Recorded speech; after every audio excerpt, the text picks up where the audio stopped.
Hello. Let's talk about teachers. I've had many teachers over the course of my life. Miss Polk, Miss Vickers, Miss Shue, Miss Montgomery, Mrs. Lassiter, Mr. Marciano, Mr. Lampert. A lot of good teachers, honestly. But I think one of my favorite teachers was yescoww. How was this dude's name? yescoww.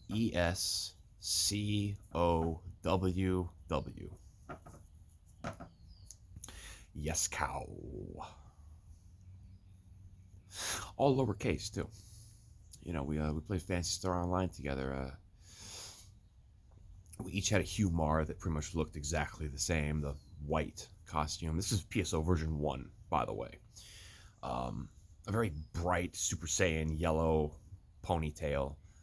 And roughly the same kind of build. Slightly short, but wide. A little stout.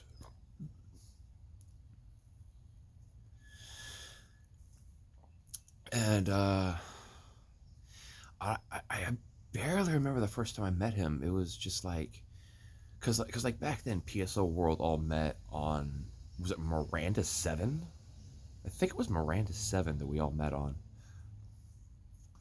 God forbid you went to Oberon 1-1. Y'all remember Oberon 1-1 on the original PSO?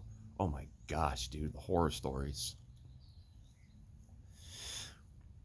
But yescoww just hung out on the PSO World ship server, because that's just where most of the population played the game.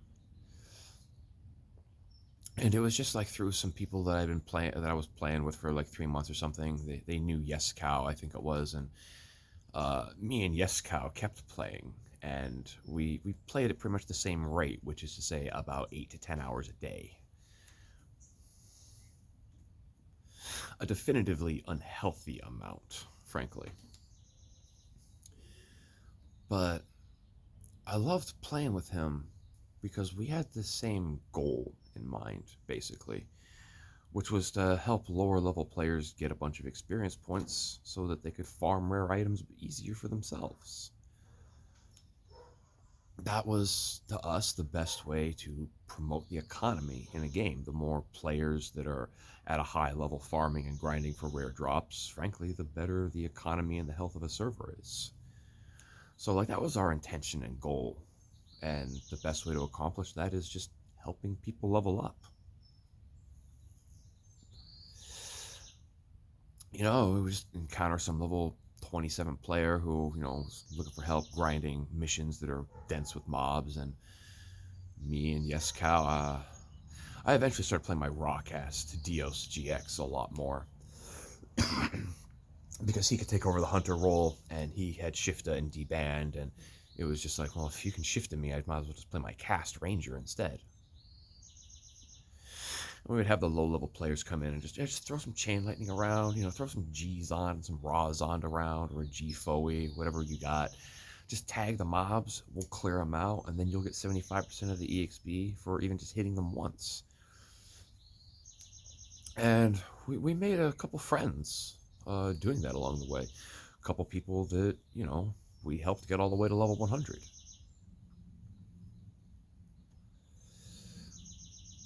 But yescoww, he wasn't just this dude I played the game with. One of my favorite memories is that all throughout school in California, I was never taught how to read the periodic table of elements. Never. Yescoww, a high school dropout, is the one who taught me how to read the periodic table of elements over Phantasy Star Online. He taught me a lot of things. Honestly, he was probably the only person in my life I would consider a mentor. He taught me academics, he taught me the way the world works, and all the while he would just continuously spout, hang on, I gotta go cook up some more bacon. I don't have enough bacon in my system. I need more bacon. I remember this one time we were leveling with someone. It was a Uniworld. She had dark blue hair. She was like as short and skinny as you could possibly make them. So it looks really funny when they're carrying like a giant claymore sword that's 4 times their size. And we were in ruins too.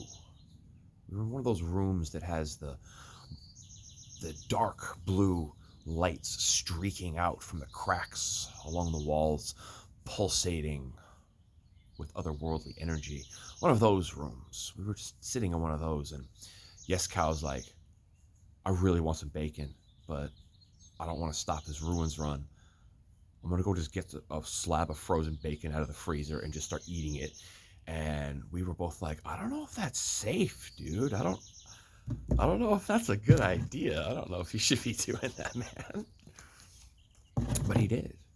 He even said, I just got it, and I was just, uh, uh, just wrenching it, biting it, gnawing it, and then finally breaking a chunk off and then chewing on it for like 15 minutes before finally swallowing it.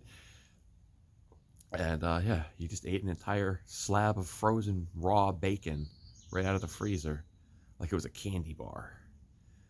And we finished Ruins 3, and then I remember I get on the next day, and he's like, I don't think I should have eaten that raw frozen bacon yesterday. It hasn't been coming out the other end very well. Told you not to do it, bro. He didn't get sick. He wasn't puking or having food poisoning or nothing. I mean, but yeah, don't do that.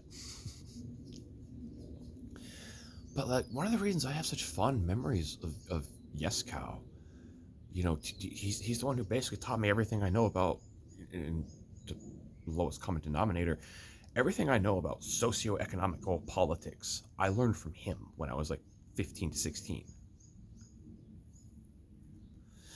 He was like 25 years old, and I just always really appreciated the fact that he talked to me like an equal. He didn't treat me like an abject retard who couldn't understand basic concepts. And it wasn't just that, it was his willingness to teach and help people all the time.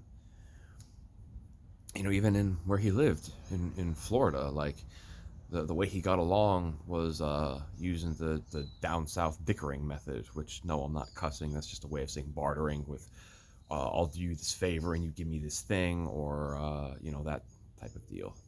Like, yo, man, I'll go put up some chain link fence around your property if you want to toss me, some meat from your farm. That was mostly how he got along. He didn't really work with money very often. He had his own place. It was his property that he owned, and that was just how he lived.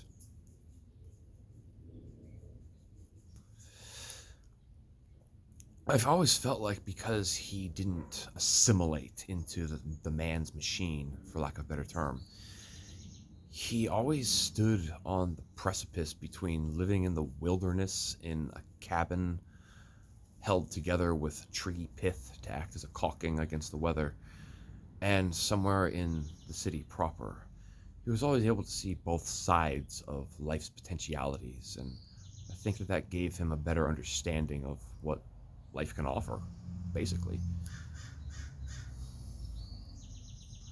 And to this day, I can still vividly recall this JPEG this is early internet too, so knowing how to use an FTP and upload JPEGs to your own website, not a lot of people knew how to do that back then. Actually, it wasn't the Squarespace crap that does it all for you inside of a browser.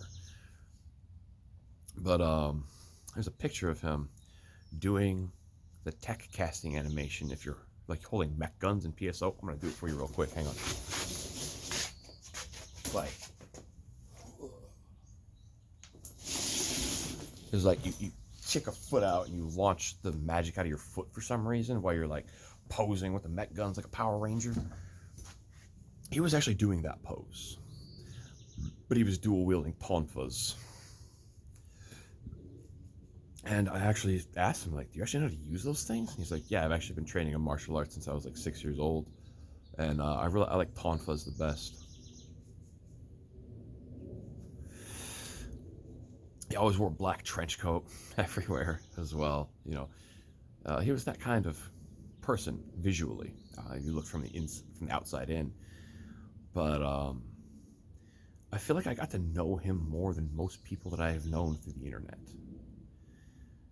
And despite the extreme polar opposites that we were as people, like he was a hardcore black metal, hail Satan type person, and I was a young Christian boy, you know. So it was like, even when I was on my hunter, I would use the Holy Ray. If y'all ever seen the Holy Ray from PSO, that gun's sweet. It shoots out these giant lances made of holy energy instead of bullets. It's pretty sweet. And because it's considered a handgun, even hunters can use it. So that was usually my handgun of choice. Um, Even though I think it actually functioned more like a rifle. I think it had longer range than handguns. So it was a rifle that hunters could use. So yeah, I'm going to take this thing. And he hated it. Every single time I pulled out the Holy Ray, anything to do with anything holy, he just did not like.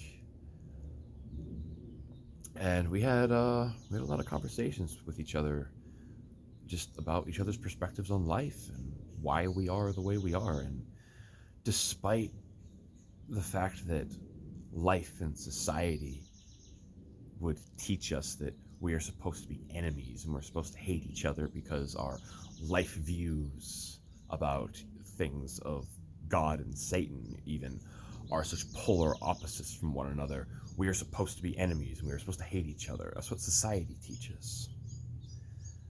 But it was never that way between us. We simply said, this is what you believe? Okay, let's go play some PSO, man. Let's go play the game that we have in common instead of spending time, having heated, angry arguments about the differences we have between us, because everybody's different. No two people are alike, like they say in Gunbuster. No two people can ever live the same life. No two people will ever be the same person. And it's basically pretty pointless to go about life in that way. And yescoww has always been a fantastic reminder and a good memory for me that that is possible. But it does take both people extending an olive branch for that to actually come to fruition. So, the best one person can do is to keep being that way. Even if other people treat you scornfully and bitterly,